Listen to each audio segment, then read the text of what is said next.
Sa number 6, isa ka negosyante ang ginpatay sa mga armado sa Banuasang Tuboso.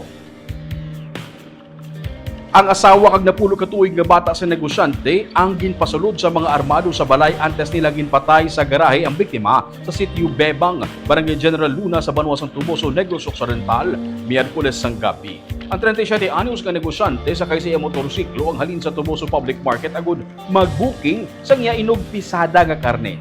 Sa babatian sang iya bata nga babae nga nag-abot na ang motor sang iya amay.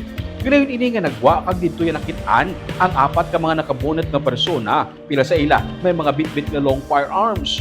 Nagsunod man ang iloy pagwa sa balay kag didto sila o kun didto nila nasaksingan ang pagbaklid sa biktima. Sila ang ginpabalik sang isa sa mga armado kag ila nabatian ang sunod-sunod na nga lupok sang pusil. Gisiling ni Master Sergeant Eugene Kangkian, Chief Investigator sa Tuboso PNP, wala man sang kontra o nakabaton sa pagpamahog ang biktima nga ginalaragway sa iyang mga tupad balay bilang isa ka malipayon kag sunluganon nga tawo.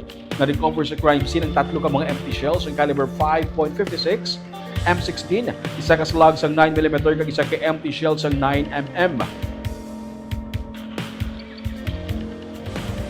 As of now, padulong pa kami sa crime lab ang mga recovered na mga pieces of evidence isa mo ni Pakuan ipa-check sa crime lab or ano ba kasi may mga dating mga nagamit ng mga indication kasi may comparison ba amo na pinapacheck pa namon.